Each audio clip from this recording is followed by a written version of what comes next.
నమస్తే. ఎన్నో ముఖ్యమైన విషయాలు, రాశులకి సంబంధించిన వివరాలు మనం ఇంతవరకు తెలుసుకోవటం జరిగింది. నేను ప్రతి నెలలో రాశి ఫలితాల ద్వారా మీకు సుపరిచితురాలిని. చాలా విషయాలు అటు పండగలకి సంబంధించి ఇలాంటివి చాలా వీడియోస్ నేను చేస్తూ ఉంటాను. మొన్నటి వరకు మనకి పొలిటికల్ హీట్ ఉండింది. పొలిటికల్ ఆస్ట్రాలజీ గురించి కూడా మాట్లాడుకోవడం జరిగింది. అయితే మనకి నక్షత్రాలు ఎన్ని? ఆ నక్షత్రాల్లో ఏ నక్షత్రం వారికి ఏ విధంగా ఉంటుంది? ఏ మొక్కలు పెంచటం వల్ల మనం ఎలాంటి బాధల నుంచి బయటపడే అవకాశం ఉంటుంది అనే విషయాలు ఒక సిరీస్ లాగా చేయడం జరుగుతుంది. ప్రతి నక్షత్రానికి సంబంధించిన వివరాలు చాలా క్లారిటీగా చెప్పడం జరుగుతుంది రఘుప్రియ గారు. మనందరికీ సుపరిచితురాలు, ప్రముఖ ఆస్ట్రాలజిస్ట్, అలాగే సైకాలజిస్ట్. సో తను ప్రతి నక్షత్రం గురించి వివరణ ఇస్తూ ఉంటారు. మీరు ఏ నక్షత్రంలో ఉన్నారు, ఏ పాదంలో ఉన్నారు, మీకు ఎలాంటి దోషాలు ఉన్నాయి, ఇవన్నీ సరిచూసుకోండి. దానికి సంబంధించిన ఏవైనా దోషాలు నివారణ ఏదైనా ఉంటే దానికి సంబంధించి చేసుకోండి. ఇంకా అర్థం కాలేదు అనిపిస్తే స్క్రీన్ మీద కనపడే నెంబర్కి కాల్ చేయండి. రఘుప్రియ గారు అపాయింట్మెంట్ ఇవ్వడం జరుగుతుంది. దానికి సంబంధించిన పూర్తి వివరణ క్లుప్తంగా మీకు చెప్పడం జరుగుతుంది.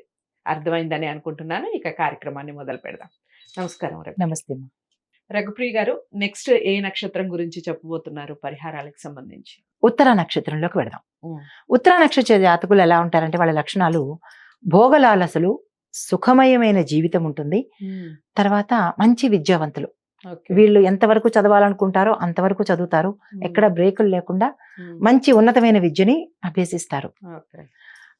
వీళ్ళ దోషాలు ఎలా ఉన్నాయంటే 1-4 పాదాల్లో కనుక జన్మిస్తే తల్లికి తండ్రికి, అన్నలుంటే అన్నలకి, అన్నదమ్ములు లేకపోతే సరే తల్లి తండ్రి అన్నదమ్ములకి, అంటే సొంత అన్నదమ్ములకి, అన్న గాని తమ్ముడు గాని అన్నదమ్ములకి దోషం ఉంటుంది. 2-3 పాదాల్లో పుట్టిన వారికి ఎటువంటి దోషము లేదు. వీరు పెంచవలసిన వృక్షాలు ఏంటంటే జువి చెట్టును పెంచి పూజించాలి. దీనివల్ల ఏంటంటే హృదయ సంబంధమైన వ్యాధులు రాకుండా, ఒకవేళ వచ్చినా కానీ దాన్ని ఉపశమనం పొందడానికి అవకాశం ఉంటుంది. ఇతరులకు సహాయం దీంతో పాటే చెట్టును పెంచడంతోనే కాకుండా సాధ్యమైనంత వరకు వాళ్ళు ఎదుటి వాళ్ళకి, వృద్ధులకి లేదా అనాథలకి సహాయం మాత్రం కంపల్సరీ చేయాలి. వీళ్ళకి చేతనైనంత పరిధిలో. ఇది కూడా ఒక రెమెడీయే, ఒక పరిహారం అన్నమాట. మొక్కను పెంచడంతో పాటు ఈ పని కూడా చేస్తే సత్వరమైన ఫలితాలు. దానాలు చేస్తుండాలి. అంటే ఇది దానం అనకూడదు, సహాయం, సేవ చేయాలి. వికలాంగులకు, వృద్ధులకు, అనాథలకు. దీంతో పాటు ఇది కంపల్సరీ. అంటే ఇది కూడా ఒక రకమైన పరిహారం అనమాట. చిత్తా నక్షత్రం. చిత్తా నక్షత్ర జాతకులు ఎలా ఉంటారంటే వాళ్ళ లక్షణాలు మీన నేత్రలు.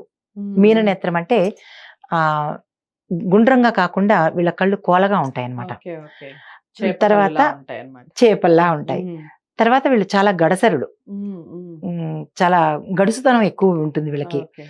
తర్వాత చమత్కారులు, ఉండవలసినవన్నీ ఉన్నాయి, బతక నేర్చిన గుణం వీళ్ళకు ఉన్నది.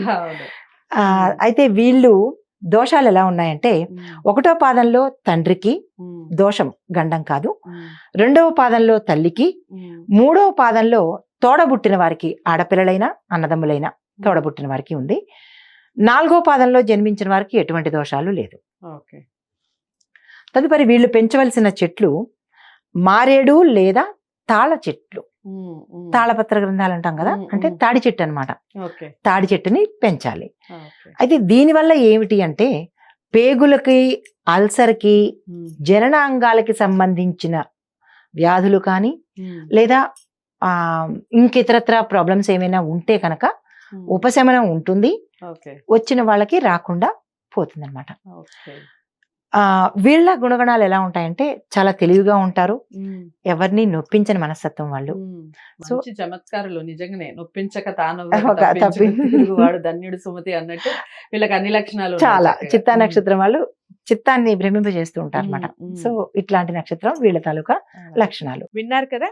ఈ నక్షత్రానికి సంబంధించి ఎలాంటి రెమెడీస్ చేసుకోవాలి, అలాగే ఏ మొక్కల్ని పెంచుకోవాలి అనేది చాలా చక్కగా వివరించారు కదా రఘుప్రియ గారు. మీరు ఏ నక్షత్రంలో జన్మించారు, మరి ఆ విషయాలకు సంబంధించిన పూర్తి అవగాహన వచ్చిందా? వస్తే తప్పకుండా పాటించే ప్రయత్నం చేయండి. వీడియోని లైక్ చేసి షేర్ చేయండి. ఛానల్ని సబ్స్క్రైబ్ చేసుకోండి. మరో మంచి వీడియోతో మళ్ళీ మీ ముందుకు వస్తాను. నమస్తే.